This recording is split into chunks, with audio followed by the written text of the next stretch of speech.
semble avoir conscience que nul autre que nous-mêmes ne viendra sauver notre nation et que cela exige de chacun de nous une mobilisation tous azimuts.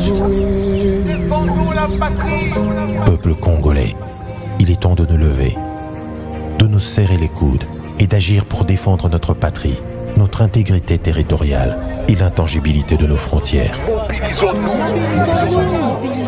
La République démocratique du Congo est victime d'une nouvelle agression rwandaise et des actes criminels et terroristes du M23. Ils ont juré de compromettre l'élan de notre progrès, nous diviser et perpétuer le pillage de nos ressources naturelles. Le sang a trop coulé, de vies sont fauchées. Notre faune, patrimoine mondial, est détruite.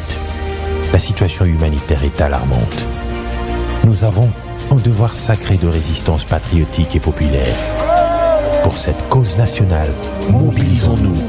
Au-delà de tout clivage, y compris politique, agissons contre l'ennemi de la paix, notre cible commune. Restons vigilants. Disons non à la stigmatisation et à tout acte de violence. Exprimons toute notre solidarité aux compatriotes victimes de cette agression. Mobilisons-nous, apportant un soutien total et indéfectible à nos vaillants FARDC et à nos institutions pour rétablir la paix et la sécurité. Ensemble, défendons la patrie et gagnons cette guerre insensée du M23, appuyée par l'armée rwandaise. Battez-la Ekolo, Bendele Koyate.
Situation sécuritaire à l'est de la République démocratique du Congo. Les derniers affrontements entre les FARDC et les terroristes du M23 à Bambo, Niazale ont occasionné un nouveau déplacement massif de la population. Les populations de Rutshuru et Massissi espèrent une libération toute prochaine de leur entité, veut exprimer par le communicateur du collectif des victimes du M23. Vous l'écouterez dans ce journal.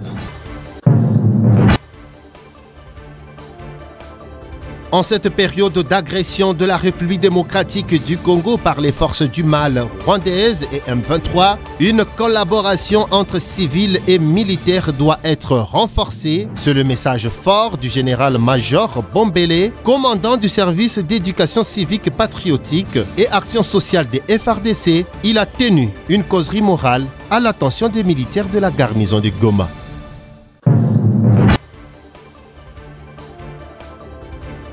La vie chère, cela se vit de plus en plus en République démocratique du Congo et plus particulièrement dans la ville capitale Kinshasa. Le panier de la ménagère en souffre, la population en a marre, le ras-le-bol de la population de Kinshasa et le constat sur le terrain à suivre dans ce journal. Très heureux de vous retrouver pour vous informer. Bienvenue dans cette grande édition de journal sur Digital Congo. Eh bien, nous allons commencer avec le président de la République, Félix Antoine Tshisekedi Tshilombo, qui est arrivé lundi 4 mars 2024 à Doha, au Qatar, pour une visite de travail de 2 jours. Au programme d'importantes rencontres pour le renforcement de la coopération bilatérale et des échanges commerciaux entre le Qatar et la République démocratique du Congo. Félix Tshisekedi, que vous avez observé là, était arrivé à Doha et à peine arrivé à Doha, le chef de l'État de la République démocratique du Congo l'a reçu, a eu aussi des entretiens avec une délégation d'ambassadeurs des pays de la communauté de développement de l'Afrique australe, SADC en sigle. Eh bien, ces ambassadeurs sont allés lui témoigner leur soutien.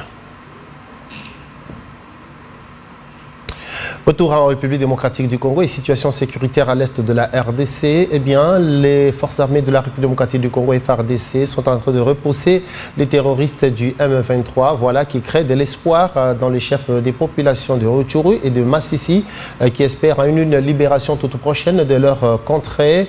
D'après le communicateur des déplacés qui se trouve à Goma, les nouveaux affrontements entre les forces armées de la RDC et les terroristes du M23 à Bambo et Nyanzale ont entraîné une nouvelle vague de déplacés massifs.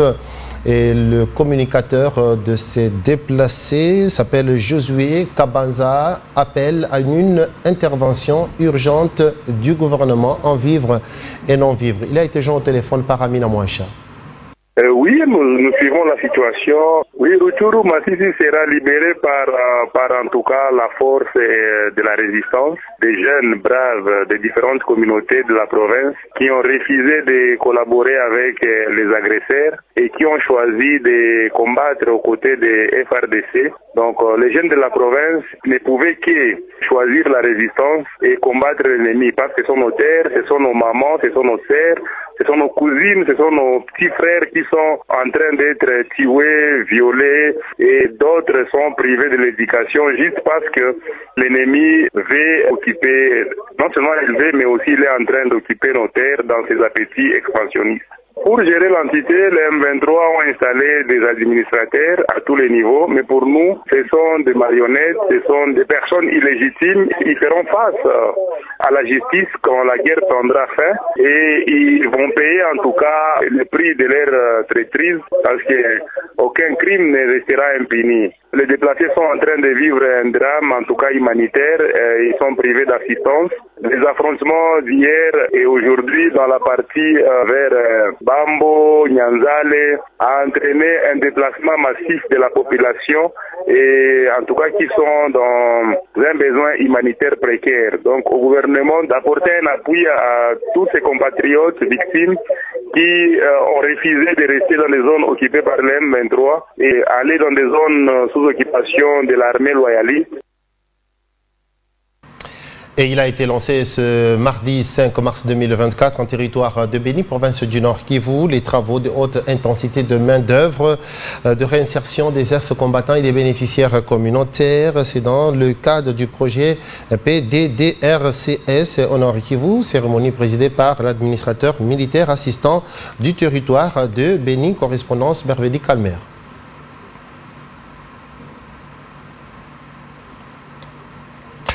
Et le général-major Bombele, commandant du service d'éducation civique patriotique et action sociale des forces armées de la République démocratique du Congo, a tenu une causerie morale à l'attention des militaires de la garnison de Goma, chef-lieu de la province du Nord Kivu. Une causerie morale tenue ce mardi 5 mars 2024, au cours de laquelle il a été mis un accent spécial sur la collaboration qui doit régner entre les civils et les militaires, surtout en cette période où la République démocratique du Congo est agressé par le Rwanda. Le général-major Bombele Loola Camille, commandant de service d'éducation civique, patriotique et action sociale des FARDC, était en causerie morale avec les militaires de la garnison de Goma, toute unité confondue. Au cours de cet entretien, il était question pour le général Bombele Camille d'appeler les hommes de troupes surtout à la discipline et à une parfaite collaboration avec la population. Il faut battre la bamona biloko na bango. Il ne faut pas biloko ya ba civil et comme ao biso ba soldats to sakana na ngo ko boto la bango na makasi. Parce que teni toza kolata, bottine toza kolata, chapeau toza kolata, ceinturon toza kolata. Ba civil mutu ba ko sombela biso. Faut boye ba ka contribution na bango. O ba ko sala impôt na bango. Dès ko sombela biso tenue militaire, dès ko sombela biso arme. et que somme la biso ba avion de chasse na mona kaso qui avion de chasse mbuki ya batonyo so ba sepeli donc boye ba ngo ba civil nde ba sombeli biso. Alors, civil, il faut tout la reconnaissance, il faut tout la respect. Pour le patron de CECAS, le chef de l'État Félix-Antoine Tshisekedi Tshilombo veut voir tous les militaires être des vrais patriotes en étant efficaces devant les terroristes M23 RDF.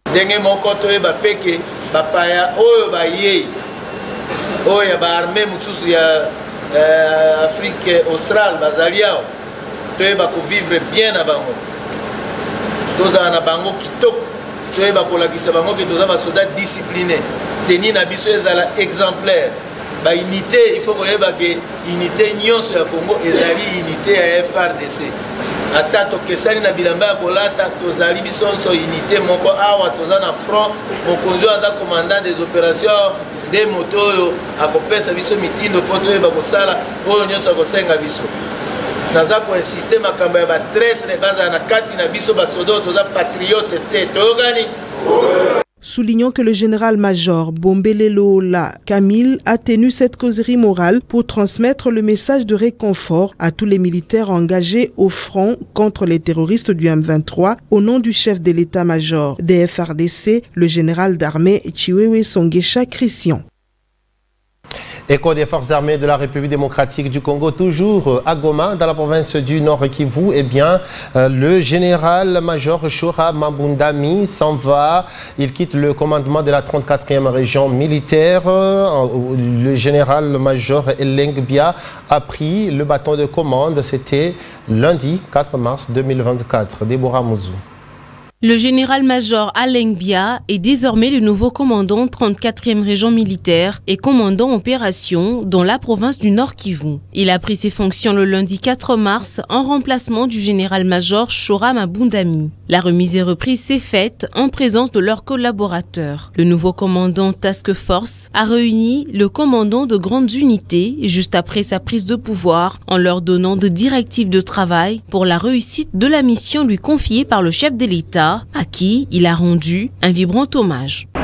Je profite d'abord de l'occasion pour remercier le commandant suprême, chef de l'État, son Excellence Félix-Antoine Tshisekedi Tshilombo, notre président de la République, pour la confiance qu'il a placée en ma modeste personne en ces moments vraiment très particuliers qui traversent notre pays, particulièrement dans la province du Nord Kivu où nous sommes actuellement. Le général-major Alengbia appelle au soutien de la population pour faire face à la collaboration M23 RDF. En son nom, je tiens à dire à la population, je demande à la population civile qui place aussi son espoir sur nous et surtout nous accompagner dans cette lourde mission qui est la nôtre.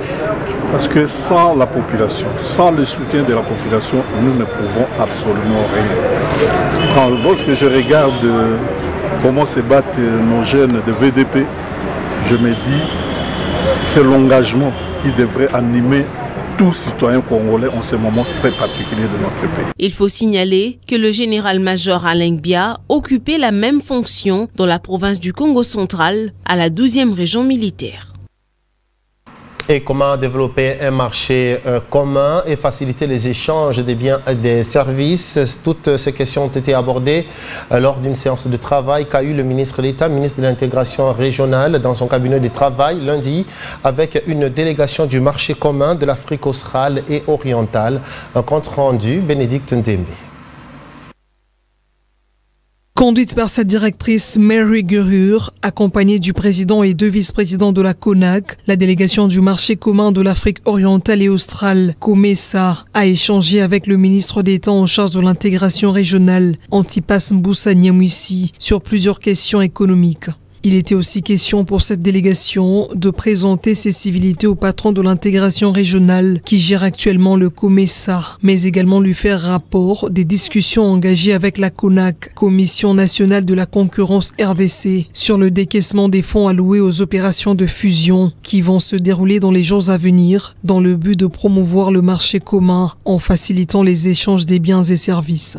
The purpose of the COMESA Competition Commission visit Le but de notre mission, c'est d'apporter notre encouragement, d'apporter notre support, le support de la COMESA Competition Commission à la CONAC, une institution qui a été récemment établie. CONAC, which recently operationalized this competition. Le ministre d'État Antipas Mboussa Nyamwisi a à son tour encouragé la délégation à poursuivre sans complaisance les travaux déjà amorcés, tout en soutenant la CONAC qui a une mission lourde, celle de surveiller activement les pratiques anticoncurrentielles dans tous les secteurs de l'économie nationale. Pour rappel, le marché commun de l'Afrique orientale et australe est une organisation destinée à créer une union douanière entre plusieurs pays de l'Afrique de l'Est. Il propose pour ce faire à ses membres de bénéficier d'un marché plus large, incluant une meilleure productivité industrielle et agricole, une sécurité alimentaire, une rationalisation de l'exploitation des ressources,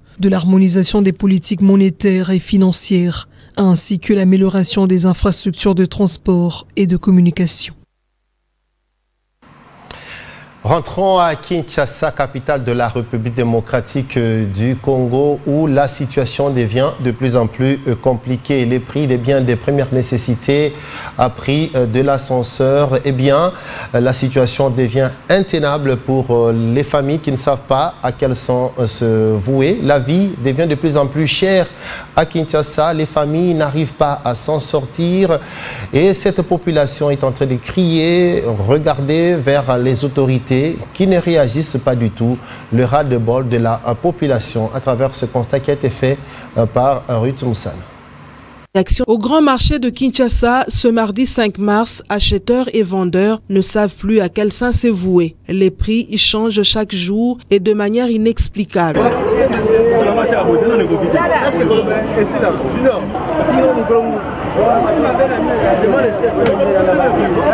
Le litre d'huile de table qui se vendait à 10 000 francs congolais se vend actuellement à 19 000 francs congolais. Le kilo de la viande de rôti qui se vendait à 14 000 francs congolais se vend aujourd'hui à 30 000 francs congolais. De l'incompréhension pour les vendeurs et acheteurs.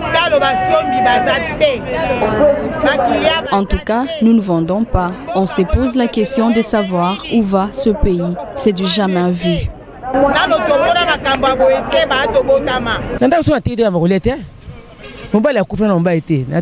Si je ne vends pas, à la maison, les enfants ne mangent pas non plus.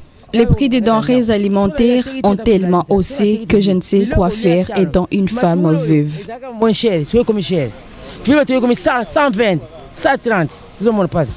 Du coup, c'est la vie qui devient intenable pour les Kinois qui attendent la réaction du gouvernement, mais qui tarde à venir.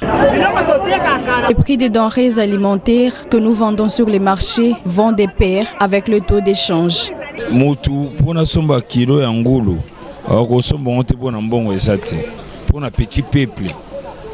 ne sait plus acheter la viande des porcs, trop chère et pas assez de moyens. Mais les projets de société IDPS des peuples d'abord. Et ce communiqué dans cette édition de journal qui nous provient de la Caisse nationale de sécurité sociale, CNSS en sigle, à l'intention des employeurs ayant au moins 25 travailleurs. La Caisse nationale de sécurité sociale CNSS en sigle rappelle aux employeurs ayant au moins 25 travailleurs au sujet de la déclaration des cotisations sociales, le prescrit de l'article 24 de l'arrêté ministériel numéro 146/CAB/Min-ETPS/01/2018 du 10 novembre 2018 qui dispose que l'employeur est tenu de joindre à cette déclaration une copie des feuilles de paie établies pour les travailleurs qu'il a occupés conformément au modèle annexé au présent arrêté ministériel. Pour les employeurs ayant plus de 25 travailleurs, cette déclaration ainsi que les feuilles paye doivent être transmises à la caisse par voie électronique moyennant un accusé de réception. À cet effet, la caisse met en place une plateforme numérique pour permettre de faire la télédéclaration de la feuille de paye selon le modèle retenu par elle, et ce, à travers la plateforme e-déclaration.cnss.cd opérationnelle depuis janvier 2019. Il convient de préciser que les employeurs relevant du guichet unique de dépôt des déclarations sont également concernés, tout en rappelant que le défaut d'effectuer la télédéclaration de la feuille de paye cause d'énormes préjudices aux travailleurs pour leur prise en charge en temps réel. La direction générale de la CNSS exhorte d'ores et déjà les employeurs subvisés à régulariser leur situation de télédéclaration de la feuille de paye pour éviter tout désagrément. Par la même occasion, elle prévient qu'à dater du 1er juin 2024, tout employeur défaillant sera exposé aux sanctions administratives et pénales prévues par la loi numéro 016/009 du 15 juillet 2016 fixant les règles relatives au régime général de la sécurité sociale ainsi que des mesures d'application. Fait à Kinshasa, Charles Moudiaï, Kazadi. Et en actualité internationale, la Cour pénale internationale, CPI, a autorisé lundi le procureur d'ouvrir des audiences de confirmation des charges contre l'ancien chef de guerre ougandais, Joseph Kony. En son absence, Joseph Kony, le fondateur de la milice armée de résistance du Seigneur LRA en sigle, est poursuivi pour crimes contre l'humanité, notamment avec des cas de meurtre et de viol. Amina Mouacha. Les juges de la Cour pénale internationale ont autorisé lundi au procureur d'ouvrir une audience de confirmation des charges contre les chefs de guerre et fugitifs ougandais Joseph Kony en son absence. À 62 ans, Joseph Kony, fondateur du mouvement rebelle armé des résistances du Seigneur, LRA, est le fugitif le plus ancien de la CPI. Il est poursuivi pour des crimes commis dans 4 pays durant près de 20 ans. Tout d'abord son pays d'origine, l'Ouganda, la RDC, la République centrafricaine ainsi que le Sud-Soudan. Un mandat d'arrêt international avait été émis contre lui depuis 2005, mais il reste introuvable jusqu'à ces jours. Contre lui pèsent 36 chefs d'accusation, des crimes de guerre et des crimes contre l'humanité, notamment de meurtre, de viol, d'utilisation d'enfants soldats, d'esclavage sexuel, de mariage forcé et de grossesse forcée. Pendant près de 20 ans, la LRA a terrifié les Ougandais quand Joseph Kony combattait les pouvoirs de Yoweri Museveni dans le nord du pays et des pays voisins. Environ 100 000 personnes ont été tuées dans ces conflits selon les chiffres de l'ONU. Notez que le statut de Rome autorise la procédure de confirmation des charges au stade préliminaire en l'absence du suspect. Si les charges sont confirmées, l'affaire ne pourra passer au procès que si l'accusé est présent devant la chambre de première instance, tandis que l'existence d'une procédure de confirmation par contumace servirait à accélérer l'affaire contre un suspect introuvable. Pour rappel, c'est en 1987, à l'âge de 26 ans, que Joseph Kony avait fondé la LRA, l'armée de résistance du Seigneur, une organisation chrétienne fondamentaliste, pour renverser le président Yoweri Museveni, pour mettre en place un régime basé sur les 10 commandements de la Bible. Et voilà, c'est par ici que se clôture cette édition journal. Merci à vous de l'attention que vous avez bien voulu nous accorder. Bon suite de programme sur nos antennes.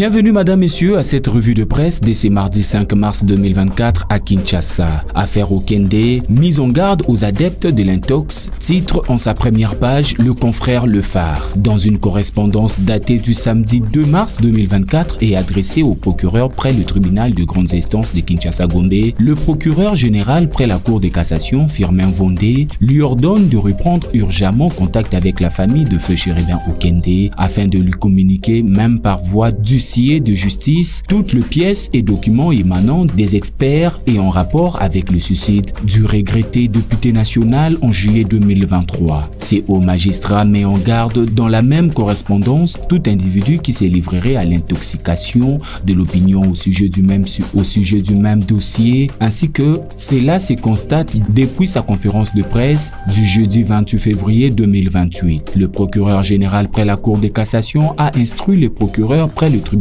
des grandes instances de Kinshasa-Gombe de se saisir de quiconque serait surpris en train de désinformer l'opinion au sujet des circonstances et du décès par suicide par le feu Chérubin Okende afin qu'il subisse la rigueur de la loi. Le tri-hebdomadaire exclusif RDC revient sur le même sujet en titrant en sa page 5 « Meurtre de Chérubin Okende, le menace après le suicide ». À la suite de cette communication, il m'est rapporté des commérages en tous sens, distillés dans le média autour de la conclusion des rapports d'experts survantés que j'ai rendus publics dans le but à peine voilé des récupérations politiciennes et de discréditer la justice. Face à ces allégations, je vous demande d'interpeller toute personne qui en serait auteur au fin d'éclairer votre lanterne, tout en vous rappelant que les affirmations gratuites constitutives des faux bruits sont réprimées par la loi. Tels sont les propos aussi abjects qu'offensants sur un temps martial,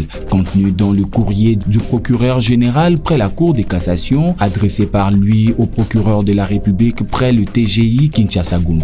Par cette lettre, le procureur général enjoint son subalterne d'interpeller et d'arrêter tout citoyen congolais qui oserait s'interroger sur sa version infondée et fondamentalement contestable sur la disparition tragique de Chérubin Okende. Ces menaces ne sont ni plus ni moins qu'une atteinte rampante à la liberté de pensée, d'expression, de presse, d'information et d'émission consacrée et garantie par les articles 22, 23 et 24 de la Constitution, devenu le salut du peuple, et par les instruments juridiques internationaux de protection des droits de l'homme ratifiés par la RDC. Autre registre contentieux électoraux et urgence de redresser le tort, Cour constitutionnelle, un appel pesant à Dieudonné Kamuleta, rapporte la consoeur La Prospérité. Au moment où les juges de la Cour constitutionnelle se retirent pour statuer sur les cas de recours en contentieux électoraux, il importe de rappeler au président Kamuleta, en sa double qualité de président de la dite Cour,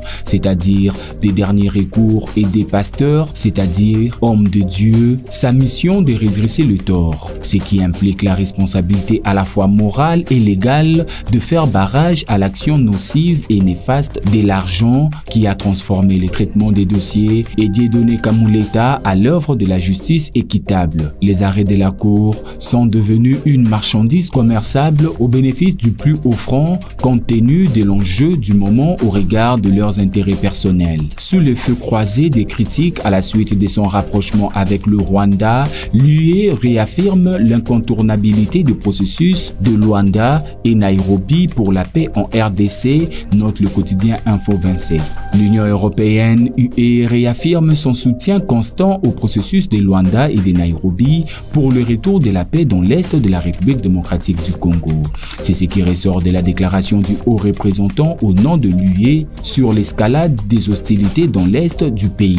Dans un communiqué de presse du 4 mars 2024, l'UE souligne qu'il n'y a pas de solution militaire à cette crise, seulement une solution politique. Celle-ci doit être obtenue à travers un dialogue inclusif entre la RDC et le Rwanda pour s'attaquer aux causes profondes du conflit, visant à mettre en œuvre les décisions prises dans le cadre des initiatives de paix régionales et à garantir le respect de la souveraineté, l'unité et l'intégrité territoriale de tous les pays de la région. Ainsi, le processus de Nairobi et de Luanda qui se focalisent respectivement sur la cessation de l'activisme de groupes armés et les relations politiques entre la RDC et le Rwanda sont incontournables. Les feuilles de route existantes doivent être mises en œuvre, le mécanisme de vérification existant doivent être réactivés, indique l'UE qui condamne en même temps la dernière offensive du M23. Bouclons avec le confrère Forum des As,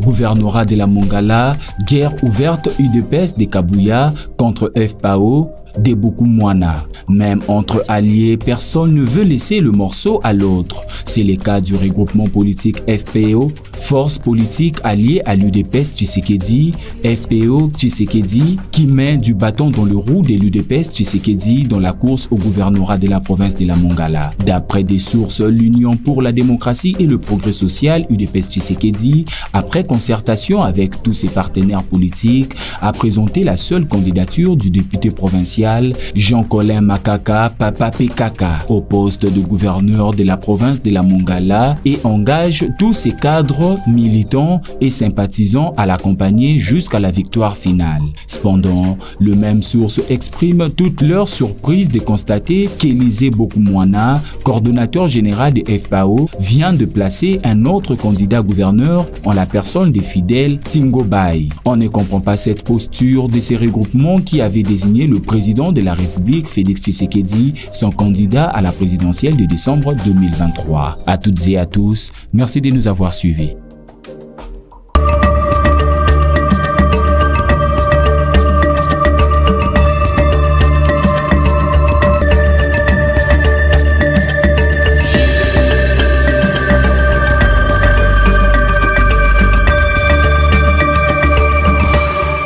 Avis de recherche. La famille Kiboko, résidant sur l'avenue Kassavubu au numéro 7951, quartier Mollard dans la commune de Bandalungwa, est à la recherche de leur père et grand-père Jean Bolo Kopindi, 83 ans, porté disparu depuis lundi 4 mars 2024 aux environs des 6 heures du matin dans la commune de Bandalungwa.